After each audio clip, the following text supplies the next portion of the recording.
कैसे गलत आदतों वाले व्यक्ति का भी कभी कभी गुरु उद्धार कर देते हैं।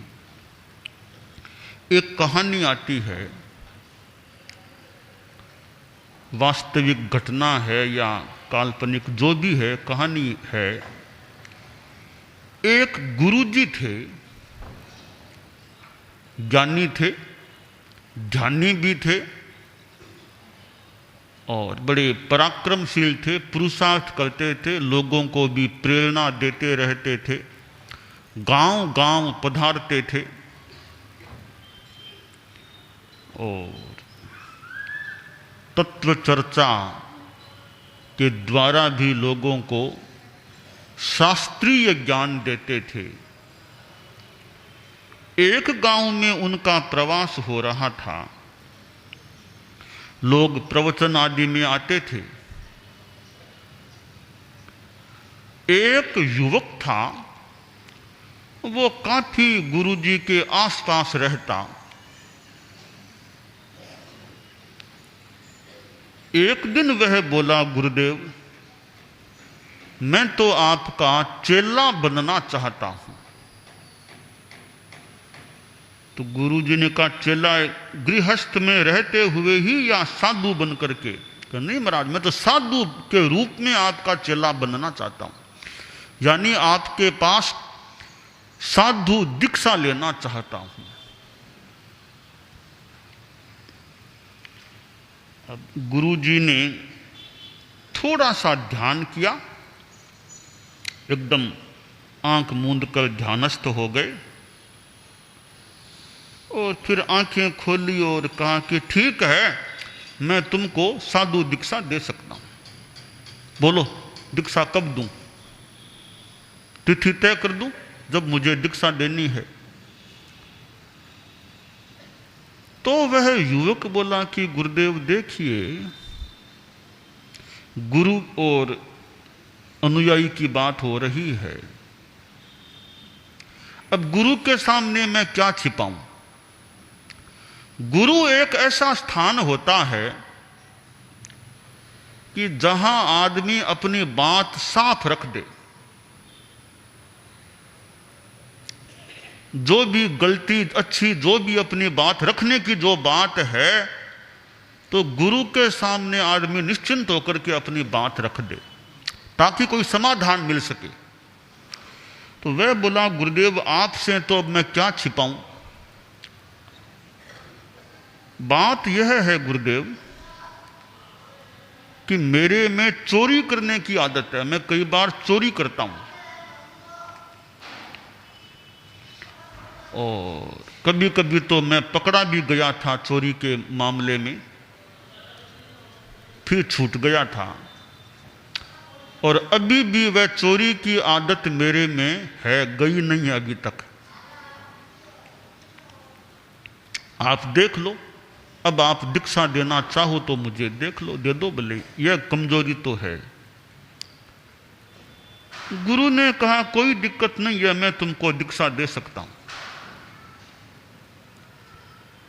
तो फिर वह युवक बोला कि एक बात और आप सुन लो, मैं धीरे धीरे बात बता रहा हूं आपको। वह लड़का बोला कि महाराज मैं शराब पीता हूं और यदा कदा वो शाम को मैं ठेके पर जाकर, दुकान पर जाकर शराब की बोतल खरीद लेता हूं, शराब पी लेता हूं। तो मेरे में शराब का नशा है। और तो क्या महाराज, मैं तो कल भी शराब मैंने पी थी, मैंने तो। आप देख लो, अब आप चाहो तो मुझे साधु बना लो। गुरु ने कहा कोई दिक्कत नहीं, मैं साधु बना सकता हूं। तब वह बोला, गुरुदेव एक बात, अब अंतिम मेरी एक बात और है, अंतिम बात है वो। हालांकि मुझे संकोच भी है गुरुदेव, मैं गुरु के सामने क्या बात बता रहा हूं, पर अब बताना पड़ेगा मुझे। वो बात यह गुरुदेव कि मेरे में वेश्यागमन की आदत है। वो खराब लत मेरे में पड़ गई है। अब तक वो छूटी नहीं है। अब आप गुरुदेव, मैं हूं भी शर्मिंदा आपके सामने, आप जैसा आदेश दो, आप कहो तो मैं दीक्षा ले लूं, आप चाहो तो दीक्षा मुझे दे दो, वरना आप ना कह दो, जो आपकी इच्छा आप मुझे साफ फरमा दो। गुरु ने कहा कि कोई दिक्कत नहीं, मैं दीक्षा दे सकता हूं। तिथि तय कर दी, दीक्षा का दिन आया। युवक खूब ठाट बाट के साथ, बरनोले के साथ दीक्षा स्थल पर आया। परिवार के लोग, समाज के लोग भी आए, गांव के लोग भी आए, और गुरुवर ने उसको विधि विधान के साथ, शास्त्रीय भाषा के साथ मुनि दीक्षा प्रदान कर दी। दीक्षांत भाषण भी हुआ गुरुवर का। भाषण में, दीक्षांत भाषण में उसको शिक्षा भी दी। और कार्यक्रम दीक्षा का संपन्न हो गया तो गुरुजी के साथ वह उपाश्रय के भीतर गया। तब गुरु ने कहा, देखो और तो बातें मैंने पब्लिक के बीच में कह दी है, एक बात अब तुम्हें और कहना चाहूंगा। कि फरमाओ गुरुदेव। मानोगे ना मेरी बात? गुरुदेव, उन 3 बातों के सिवाय जो भी कहोगे वो मान लूंगा, उन 3 बातों को छोड़ के।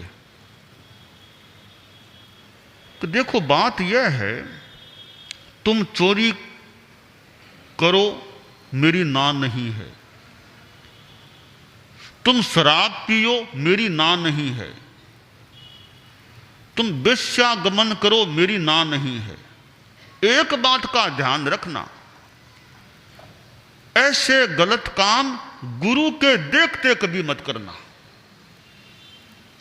गुरुदेव, यह बात मुझे मंजूर है, मैं भी तो आदमी हूं, आप जैसे गुरु के सामने ऐसे काम थोड़ी करूंगा मैं। तो बस एक ही बात है, गुरु देखे, गुरु के देखते समय ऐसे काम कभी मत करना। तो ठीक है गुरुदेव, मुझे स्वीकार है। गुरु के पास वह रहता, गुरु उसे शास्त्रीय ज्ञान भी देने लग गए, साधु की आचार क्रिया व्यवस्था भिक्षा आदि आदि नियमों की जानकारी भी देते रहे, देने लगे। वो युवक जो साधु बन गया, गुरु की सेवा भी करता। गुरुदेव तो कुछ वृद्ध अवस्था के थे, 70 पार के थे, या चेला जवान था, तो गुरुजी की सेवा भी करने लगा। रात में पगचंपी कर देता, पैर दबा देता, दिन में गुरु के तेल मालिश भी कर देता। भिक्षा भी खुद वो चेला जाकर के ले आता, गुरुजी को भोजन भी करा देता, पानी भी पिला देता, और भी जो कुछ काम करने होते। जवान अवस्था थी, खूब काम करता था। देखिए, जवानी की अवस्था में आदमी दूसरों की सेवा करे, बहुत बढ़िया बात है। निर्वध्य उपयुक्त सेवा करे, फिर अपने गुरु हो, गुरु भी वृद्धावस्था के हों, शिष्य जवान हो, तो गुरु की उपयुक्त सेवा करे, बहुत ही सौभाग्य की बात, अच्छी बात है। कितना पवित्र काम है अपने वृद्ध गुरु की सेवा करना।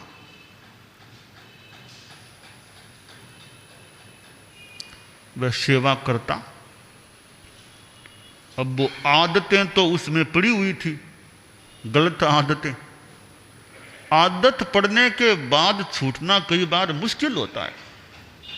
शराब की आदत पड़ जाती है, आदत मजबूत हो जाती है, फिर उसको छोड़ना मुश्किल होता है कईयों के लिए।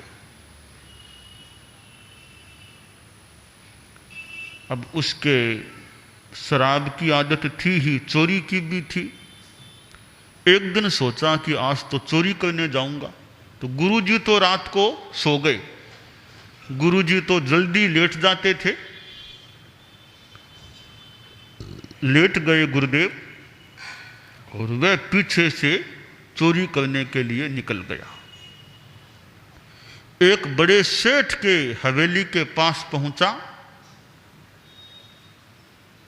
और दीवार में छेद करके वह अंदर जाने का प्रयास कर रहा था, सेंध मारकर अंदर घुसने का प्रयास कर रहा था। इतने में उसे लगा कि मेरे भीतर में गुरुदेव विराजमान है। भीतर में बैठे गुरुदेव मुझको देख रहे हैं कि मैं सेंध यानी मकान को फोड़ रहा हूं। अरे मेरा संकल्प है, गुरुदेव के देखते तो मुझे गलत काम करना नहीं है। वो वही काम को छोड़ा, लौट गया, उपाश्रय में आ गया, सो गया, चोरी कर नहीं सका। कुछ दिन बीते, उसके मन में शराब पीने की भावना जगी तो सोचा कि गुरुजी के देखते नहीं पीना है ना, तो गुरुजी विश्राम करेंगे तब मैं जाकर के शराब पी करके आ जाऊंगा। गुरुदेव विश्राम में लग गए, कायोत्सर्ग आदि में लग गए। थोड़ा विश्राम किया, फिर कायोत्सर्ग किया, साधना की। वो शराब के ठेके पर चला गया, बोतल ले ली। शराब बेचने वाले ने कहा कि पैसा तो मेरे भक्त कोई आकर के तुमको दे देंगे, तो तुम तो मुझे बोतल दे दो। पुराना संपर्क था शराब बेचने वाले के साथ, विश्वास के साथ उसको बोतल दे दी। बोतल का ढक्कन खोला पीने के लिए, तब उसे लगा कि गुरुदेव तो हृदय में विराजमान हैं और मुझे देख रहे हैं कि शराब की बोतल मेरे हाथ में है। गुरुदेव के देखते तो नहीं पीऊंगा, मेरा संकल्प है। बोतल को वापस दे दिया, उपाश्रय में आ गया, शराब नहीं पी सका। फिर एक दिन वेश्या के पास जाने का मानस हुआ तो निकल पड़ा उपाश्रय से। वेश्या बाड़े के पास पहुंचा, तब उसे लगने लगा कि गुरुदेव मुझे भीतर बैठे देख रहे हैं। गुरुदेव के देखते तो मैं आगे बढ़ नहीं सकता, लौट गया। वह गलती भी नहीं कर सका। महीना भर करीब दीक्षा लिए हो गया। एक दिन गुरुदेव ने पूछा, वत्स 1 महीना पूरा हो गया तुमको साधु बने, मन लगा या नहीं साधुपन में? बोला गुरुदेव मन लग गया है। तो जो तुमने कहा था ना कि 3 कमजोरियां हैं तुम्हारे में, उनकी क्या स्थिति है? अब उनको भी तो ठीक करना है ना। कहा गुरुदेव कमजोरियां तो कितने रूप में है भगवान जाने या आप जैसे गुरु जाने, जान सकें तो। परंतु 1 महीने में मैंने पूर्णतया कोई भी गलती नहीं की है। गुरुदेव मेरी बात आपको बताऊं, मैं गलतियां करने के लिए चला तो था, गया तो था। अतिक्रम, व्यतिक्रम, अतिचार, अनाचार, पर गलती की क्रियान्विति नहीं हुई। क्या कारण, क्रियान्विति क्यों नहीं हुई? तो कहा गुरुदेव आपने मुझे यह संकल्प कराया था कि गुरु के देखते कोई गलत काम ऐसा नहीं करना, मैंने संकल्प लिया था। अब मैं हालांकि तीनों ही गलतियों के लिए रवाना हो गया था, पर मुझे लगा कि गुरुदेव मुझे देख रहे हैं, भीतर में विराजमान हैं, तो मैं फिर वो गलती नहीं कर सका, क्योंकि गुरु के देखते गलती करना नहीं, यह मेरा वादा है, संकल्प है। और गुरुदेव अब तो मुझे लगता है कि वे गलतियां मेरे से होंगी नहीं, क्योंकि आप जब भीतर में विराजमान हो गए हैं, तो आपके देखते मैं गलतियां करूंगा नहीं, मेरा संकल्प है, अब वे गलतियां हो नहीं सकती। गुरु ने कहा कि बस मुझे विश्वास है, यह गुरु के प्रति जो तुम्हारे मन में श्रद्धा है वो तुमको गलतियों से काफी बचाती रहेगी। तो जीवन में त्यागी गुरु मिल जाएं, जो पैसे की माया से उपरत हैं, जो 5 महाव्रतों 5 बड़े बड़े नियमों का पालन करने के लिए कृत संकल्प हैं और ज्ञान दान करने वाले भी हैं, ऐसे गुरुओं का आश्रय मिल जाता है, त्यागी और ज्ञानी गुरुओं का आश्रय। तो ऐसे गुरु तारनहार, स्वयं तरने वाले और दूसरों को तारने वाले हो सकते हैं।